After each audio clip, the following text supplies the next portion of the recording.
those leadership moments that people look for aren't those moments where you stand up and you say something clearly and strongly that everyone agrees with and are happy that their leader is saying, because people see, well, that was easy for the politician to say.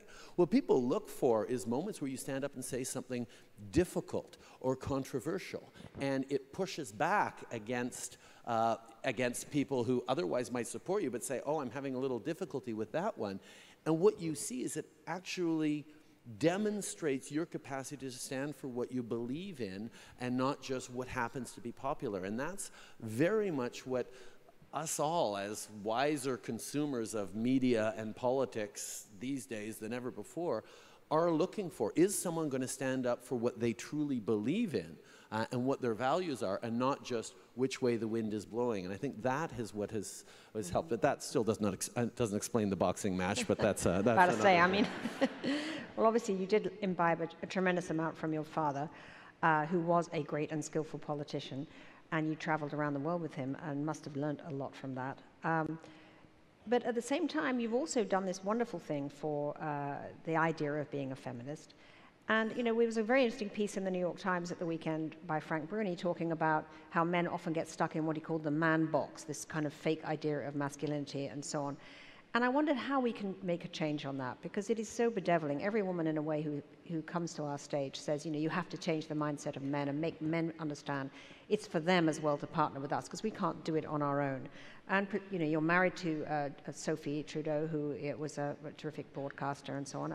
How do you parent and partner with Sophie and raise your daughters? And how do you tell men to break out of the man box? Because this is something that is bedeviling our world. Well, first of all, Sophie is there to challenge me and inspire me. She's done amazing work with women's issues at home and around the world, and she continues to. And one of the conversations I had with her, I said, yes, we have 2 sons and a daughter.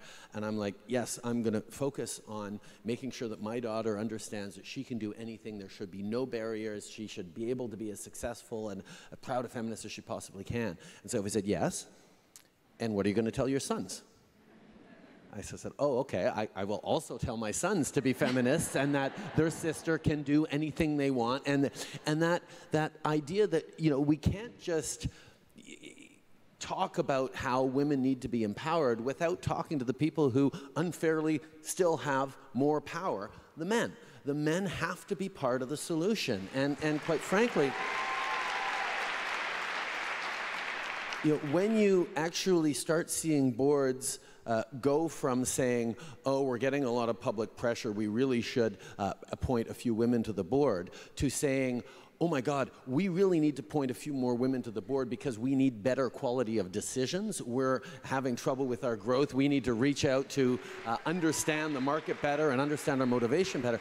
These are the kinds of things that matter. I mean, when we start realizing that including women and in promoting women to positions of power isn't just a nice thing to do, it's the smartest possible thing to do, you start connecting it in more meaningful ways to the workplace. When you look at the numbers of how much more successful boards with closer to parity on are in terms of revenue, when you think about the number of great ideas that get left on the table because women entrepreneurs or innovators don't have the kind of access to capital that is given to men on startups, this is something that will directly leave us less successful as a society if we don't figure out how to empower and include women in every area of success.